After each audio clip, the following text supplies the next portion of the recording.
everybody. My name is Jim Hickhill, and on behalf of the American Cinematheque, it's my great pleasure to welcome you to tonight's screening of one of the greatest movies ever made, Airplane. I'm just curious, who here has never seen Airplane and is going to be seeing it for the first time tonight? Okay, cool. Your lives are about to be changed. You are going to be better people in 2 hours than you are right now. Just before we bring up our guests to help introduce the movie, and just a little bit of housekeeping, I want to do a little experiment with everyone tonight, which is, I saw this movie at its initial theatrical release when I was a kid, and the great thing about it was, no one in the theater had cell phones. So I'm hoping we can replicate that experience tonight by turning your cell phones completely off during the movie. I guarantee you nothing on the little screen in your hand is going to be as great as what you're about to see up here. So I'd like to bring up our guests to help introduce the movie. They're two great filmmakers. Together or separately, they're responsible for some of the best movies of the last 50 years. Top Secret, Naked Gun, Kentucky Fried Movie, Ghost. One of my favorites, Basketball. So, and of course they co-wrote and co-directed Airplane. Please join me in welcoming David Zucker and Jerry Zucker.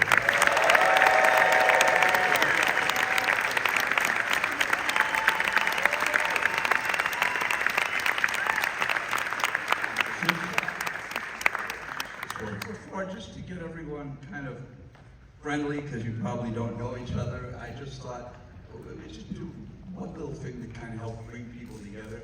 On the count of three, I want you to do something. On the count of three, I want everybody to turn around and shake the person's hand sitting right behind you. 1, 2, 3. Now we get it. Now we get it.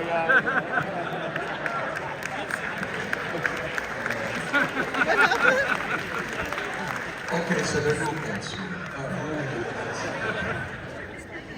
So I will say sorry, but I love that when you asked how many people had never seen it for the first time, and a bunch of people raised their hand. The rest of the audience booed. I mean, It's now embarrassing not to have seen Airplane. that's a great accomplishment.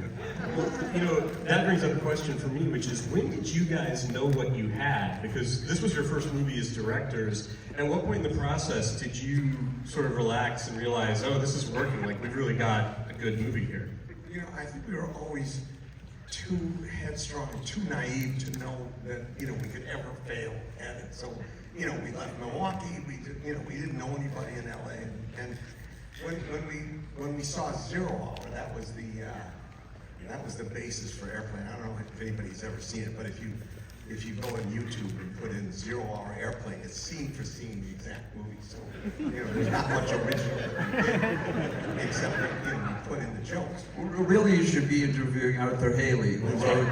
Genius writer, and he knew what a plot was, and we did it. But I think when, you know, after the first preview, I think we knew we had it was good. You know, we had not the first preview, that was a disaster, but when, you know, once we took it around the colleges, and it got really good laughs, so we were pretty confident. What happened at the first preview that was a disaster? Well, this was on the Paramount lot, and the Paramount, and it was the first cut, and we had, you know, we learned later that every first preview to a comedy is a disaster. You just don't know what's funny and what's not. And so the Paramount recruiter was supposed to get an audience for this Paramount Theater. It was all the executives. So he was incompetent, and so there were just, you know, about 30 executives sitting there with their hands folded, you know, show me. So Jerry and Jim and I, in a panic, rushed out on the Melrose Boulevard and tried to drag people off the lines waiting to see Laverne and Shirley. And I mean, English was probably not their first language. And so they were all, so we got, you know, half an audience. Anyways, the thing pretty much bombed. And yeah, very few sparse laughs in the first half, and then no laughs in the second half. But there was one guy who loved it, and he was cackling and laughing all the way through it. One guy, and we edited the movie to that guy. That one guy.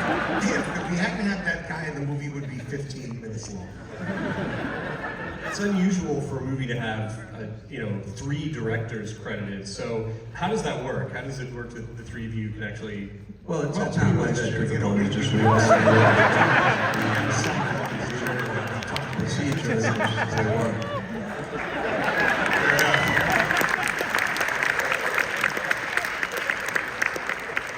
I've got to ask you about the casting of this movie because obviously one of the things that makes it work is the fantastic cast you've got. And I love all the old pros that you have, like, Leslie Nielsen, Robert Stack, Kenneth Tobey, Lloyd Bridges, all these guys, Peter Graves, who, some of whom, Leslie Nielsen, obviously, you guys revived his entire, gave him a whole new, career off of this. When you were casting those guys, did they understand what you were trying to do with this? it was a mix. Leslie later said that I would have paid them to be in this movie. Leslie totally got it. He understood, that he needed to play it, straight. And not only did he understand it, but he relished it. But his comic timing is great. I mean, Leslie really was a classic comedian. I mean, it's amazing that he could do all these straight roles all those years. After we met him, he's really a nutty guy, in the best sense. And on the set, he had a fart machine. And it disrupted the whole set. He would try to crank up Hayes and everybody. And then Peter Graves, on the other hand, read the script and threw the script across the room and said, "This is the worst piece of trash I've ever encountered, and in the worst taste." And later we realized, when we would give the script to actors read only their own parts. They don't read the whole script. So it may have appeared to him that he was playing a funny pedophile. But, our producer, Howard Koch, had Peter come in and meet with us. So we convinced him to do it. And also his wife and his daughter said, "Hey, this is actually funny." And on the other, and Lloyd Bridges really had, he's the one he's great in the film, but we had to sit on him a lot because he hold it back because he kind of wanted to be funny, and I totally understand it because it's hard to understand. I don't think anybody really understand what we were doing with the casting until the first day of dailies. We had a call from the studio and they said, "Oh, now we get it." But Lloyd was uncomfortable with it. He kind of always wanted to put a little spin on it. And I think in the end it makes a nice texture.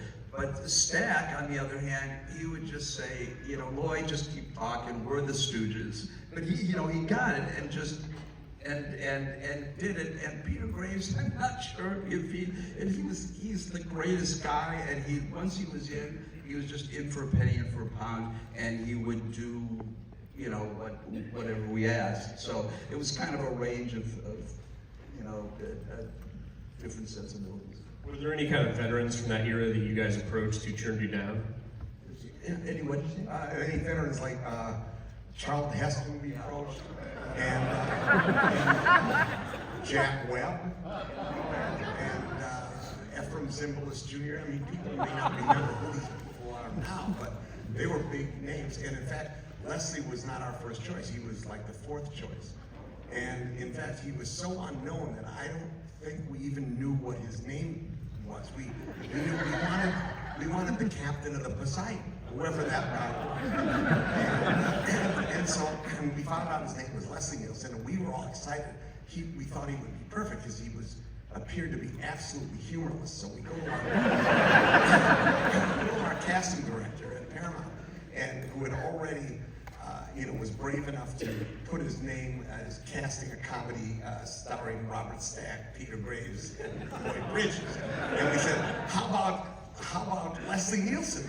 And he says, Leslie Nielsen? Leslie Nielsen's the guy you cast the night before. And we're only a month away from filming. So, but fortunately, our faith in that, it was like he was great. He turned out to be the best. I was surprised reading your book to see that David Letterman was under, it seemed like somewhat serious consideration for the Robert Hayes role. Yeah, we screen tested him actually. We used to go see his act at the Comedy Store. And so we were fans, and we even had him into audition for a Kentucky Fried movie. And so we thought maybe he'd be good for Stryker because we were having trouble finding anybody.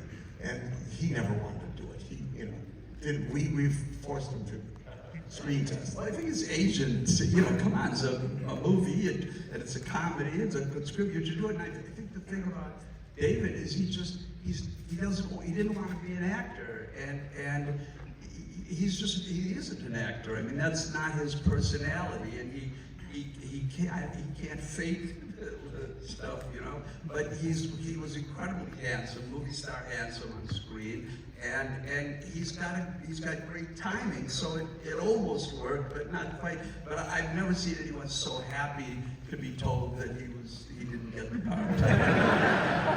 He's thanked us profusely. Well, obviously Robert Hayes was perfect, but then there's that sort of scare in the book you talk about where there was actually a moment where you thought you were maybe going to get pressured to cast Barry Manilow. That was one of the studio suggestions. It was Barry Manilow, and also Bruce Jenner was a suggestion.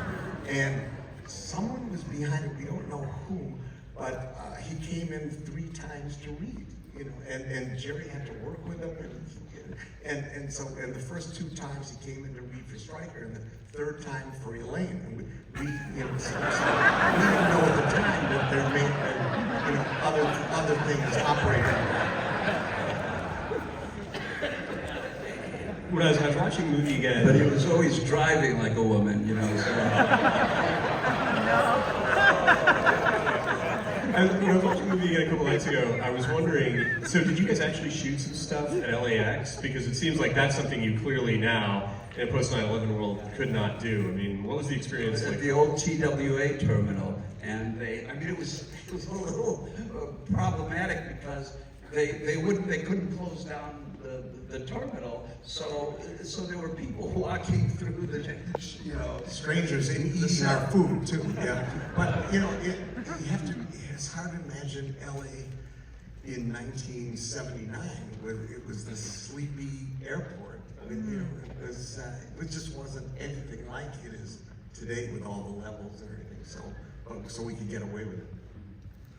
Yeah, I'm just curious. I mean, again, watching this movie, it's such a confident first feature, and you say that you guys kind of came out here fearless and everything, but how did you actually learn how to make a movie? I mean, how did you even, you know? Well, I think from Kentucky Fried Movie, we were, John Landis directed, and we were on the set every day and watching him, so we kind of got an idea of how it went, but really, I don't know that we so much knew how to direct a movie, is that we just knew what we wanted.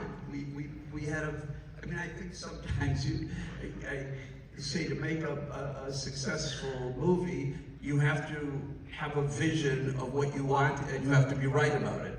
And so we would just ask people, we weren't afraid to ask people stupid questions, you know, just how things are set up and how shots and the editing and all that kind of stuff. So our thing was just we knew how to make it funny. And we kind of learned on the job, you know. And we also did our live theater, Kentucky Fried Theater, on Pico Boulevard in the 70s, and that's where we got the whole pace, because we weren't really actors, and so we didn't want to be up there on stage when the audience wasn't laughing. So we just had all jokes, and that's kind of what we did in Airplane.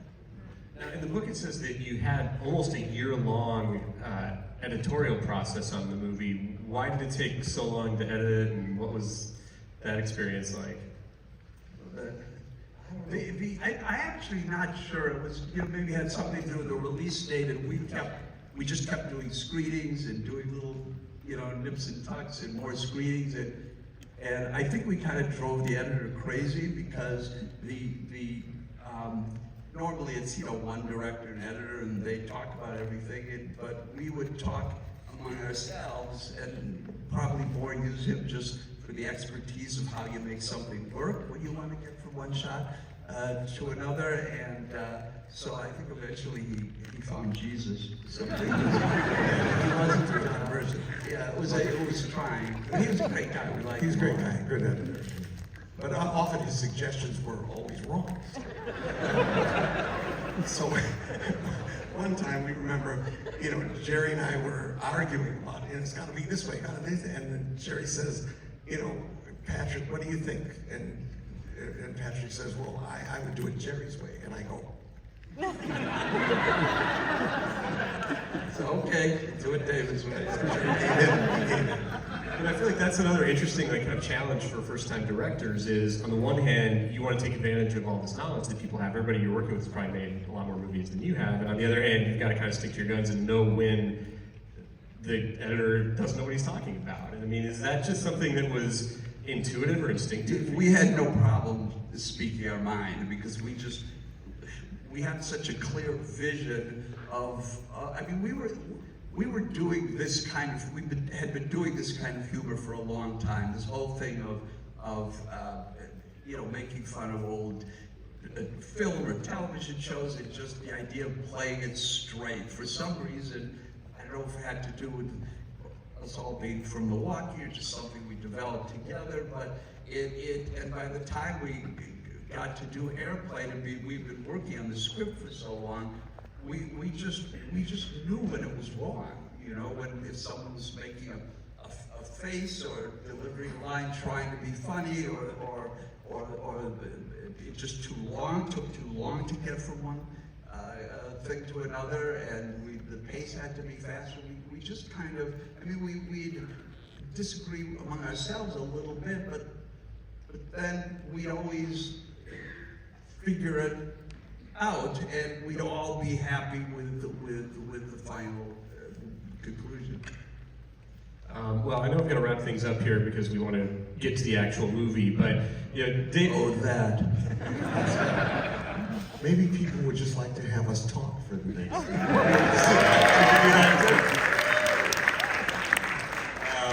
But before we get to the movie, we've been talking about some of these interesting casting choices you guys made, and this movie sort of starts off this thing with you casting athletes. You've got Kareem Abdul-Jabbar, and then David, you and Naked Gun cast O.J. Simpson. Just kind of curious what your thoughts are on that. I tell you the truth, I don't like to talk about it. All I'll say is, the last time I saw him was at the wrap party for Naked Gun 3. We shook hands, said goodbye. I sold him my knife collection, and I never saw him. I don't like to talk about it. His acting was much like his murdering. He got away with it, but no one believed him. I think that's the perfect note to end on. Please stay seated because we're going to go right into Airplane. Thank you.